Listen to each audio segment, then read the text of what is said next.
What is up, YouTube? We've got another expanded video for you today, and this one is a little bit weird because I actually don't have the cards for it online, so I had to borrow a bunch of these, and I played them, but I don't have them anymore, so I can't really play them. But this is a deck I was testing going into this weekend at Greensboro. Um, it was one of the few contraptions I thought, maybe a blast from the past could work. We're in a format where now gets is hex. A lot of these really oppressive locking cards are gone. So why don't we bring back something that's a little more setup oriented and a little more reliant on, just building up a board and actually doing something with it. So this was one of the ideas that I had.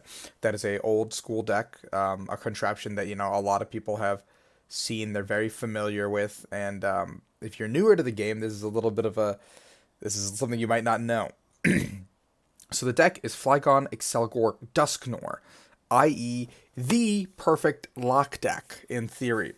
Guzma exists now as a way to get out of the lock, but most decks only play a few Guzma, and sure they have VS Seeker, but everything is so fast that if they don't find that Guzma on the turn they need it, you can lock them in forever in theory. None of the Archie's Toys decks play Keldeo anymore, so that is very good for you. And, deck and cover is a very strong ability in general. Zoroark decks are an unfortunate matchup for you to take, but otherwise the deck is a fun deck. I wouldn't recommend bringing it to a tournament. Maybe a League Cup League Challenge, something small, but this is a deck that is fun, and I will say fun, fun, fun. Full disclaimer, do not bring it to a regionals. Do not blame me for it, please. So, we have a 3-1-3 line of our boy Flygon. Flygon sports an ability called Sand Slimer. Anytime between turns, if this Pokemon is your active Pokemon, put 1 damage counter on each of your opponent's Pokemon. So the idea is, you use the Accelgor and bounce into the Flygon, and guarantee yourself 1 tick of damage across the board. And then the following turn, you'll get another tick of damage if your Flygon stays alive, coming back into your turn. Not necessarily, this might not be the case anymore, because the power creep has gotten to the point where Flygon could just die. So, yeah. Unfortunate. We've got a 2-2 line of our good old boy Accelgor. Accelgor has deck and cover. For a double colorless energy, 50 damage, defending Pokemon is now paralyzed and poisoned. So, in theory, the opposing Pokemon, active Pokemon, is now locked. It can't move. You have Accelgor plus the Flygon doing perfect damage. And then you have a Dusknoir piece, which I'm about to introduce in a second, that allows you to move the damage around, making it so they can never, ever, break this infinite lock, as it's were to so be called. So this is easy. You want a 2-2 line because usually you don't really want to put this guy back into the deck. But if you have a Mew EX, you can keep shuffling the Mew back in. And if you have a 2-2 line, you can just set up the 2-2 and just kind of cycle those guys out. And you've got a Jirachi EX because Jirachi is level ball searchable as opposed to Tapu Lele. And we have 4 level ball in the deck, so it's good for that purpose. We have a 2-1-2 Dusknoir line. Dusknoir has Sinister Hand. As often as you'd like during your turn before you attack, you may move 1 damage counter from one of your opponent's Pokemon to another one of your opponent's Pokemon. So Sinister Hand allows you to kind of deal with a threat on the bench, keep something locked in the active. Like if your opponent plays 1 Keldeo, you can bring it up, lock it up in the active. Bring up their attacker, lock it up in the active, and move all the damage to their support Pokemon on the bench. Something that has a Floatstone on it, something that can pose a problem to your deck in the overall archetype. I don't know what it would be in a certain scenario, but you could just keep moving the damage as you'd like, set up a perfect knockout, something like that. You have a Mew EX, which uses Versatile to copy the energy, copy an attack, and so you would use it to copy deck and cover and shuffle the Mew back in, as opposed to using the Accelgor.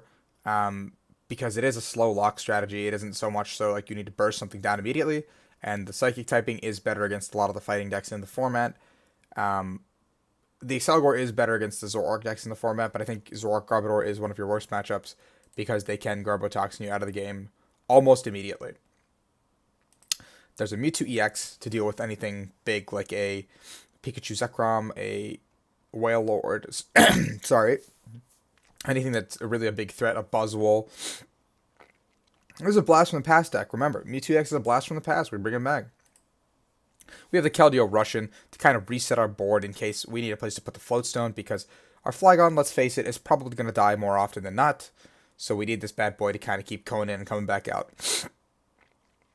We have a dowsing machine because we do need to recycle some of our tools. We can't always, have everything we need all the time. There are 4 level ball because level ball searches out the Drachis, the Accelgor line, most of the Flygon line, and most of the Dusknoir line. So you're pretty much getting everything you need in one fell shot, except for the final stages of the evolutions. But that's where the Ultra Balls that we have 3 of come in handy, because you can also dig for those bad boys. There's 3 Max Potion on the off chance that we don't die. And we're playing against a slower deck, like, for example, let's say like a Night March deck that doesn't really kill us, or Hitmonchan, for example. Like, we're playing against something slower, something that doesn't really burst us down. We can Max Potion away the damage and keep staying alive. The Max Potions could be the first card you cut based on the meta suggestion, because this deck card probably isn't the best card to have anymore. But yeah. We have 4 rare candy, and the rare candy are to get any of our lines out, which is really important, because we do need to keep getting these boys out. Flyguns do drop like, flies. There's a Sacred Ash, because shuffling 5 Pokemon to the discard is really good. Our entire deck is pretty much Pokemon, and we do want 5 as opposed to the 3 that Stretcher would provide, or the 1 that Stretcher would provide, because I don't think there's ever going to be a big scenario where we need that immediate gratification of the Pokemon.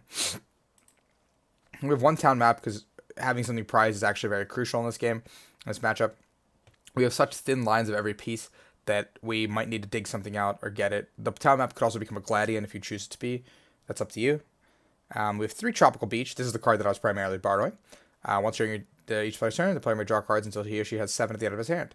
So basically, we want to be Tropical Beaching a lot early game. We want to be setting up our board, getting there. Colress is the best draw supporter in Expanded when both players have a board, and we will almost always have a board on our end. And so Colress will draw us at least 5 cards. And on the other end, maybe 4 more. So we have 4 N because we will be falling behind, and we do need to N and set up some sort of lock, because if we don't have at the end access to N, we will lose the game. And N will help us, get the lock going at a certain point in time. There's 2 Juniper, because we do still need to draw cards. There's 4 Skyla to dig for any of the candy pieces, the level ball pieces, the Tropical Beach on turn 1, which is really the most important part. There's 3 Floatstone, because we do need to get out of the active spot to actually attack. Accelgor does have free retreat, but the rest of the deck does not have free retreat. There's a 1 of Muscle Band in the deck to help with math. That was a really weird noise from outside, sorry. A Muscle Band to help with the math, because we do want to do a little bit more damage here and there, especially with Accelgor, maybe with Mew. Something on like a Garbodor, just one shot it, get it out of here. Maybe something we don't really want to lock. Again, something like a big like Wailord tag team GX or a Pikachu Zek tag team DX. We can just smack it and go back into the deck, and the extra 20 damage will add up faster than you think not. Or against a deck that doesn't really establish a board, and they avoid the Flygon damage, which, could happen. And then we have 4 double colorless energy, because that is the only energy we realistically need to attack with the deck. That literally is the only energy we need to attack with within this deck, and we need to find it. And eventually, we set up our deck to have an infinite loop, where we will be able to use Accelgor every single turn with Mew, or something like that, and we will just be able to continuously just go through and do deck and cover after deck and cover after deck and cover, leading us to assured victory.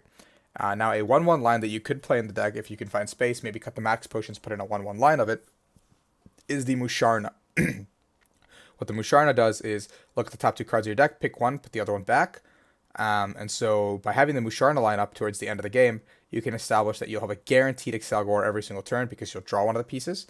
And like a Mew, for example, like you draw one of the Mew, and then you draw a DCE. And then with the Musharna, and that's a guaranteed lock, you shuffle the 2 cards back in, and you're never going to deck. The third Max Potion could be also cut for a Faba or a Field Blower, because we probably need a way to get rid of Garbodor tools, and this deck currently doesn't have that. But I think Garbodor will inevitably just beat us regardless. So I think it's a point not worth worrying about. But this deck is something that I took from a blast from the past, and have been kind of working with, not really, because I don't think it can keep up with a lot of the power creep. But it is a really fun deck, and if you did want a little bit of exposure to decks from the past, this is one that I would highly recommend trying out, because it is a lot of fun. And I will do a little bit of a decks from the past segment, I think. Which I think will be a next segment, something like going over my old my old list that I played or something, further back. So thank you guys for watching. That'll be all for this video of Flygon Accelgor. So if you are decking and covering, you better deck and cover into those likes and subs because I kind of need those and that'd be greatly appreciated. And I am pumping out a lot of content right now because I feel a little bad because I neglected you guys. So we'll see where this goes and if I keep the same pace. But thank you guys so much. I do appreciate it all. And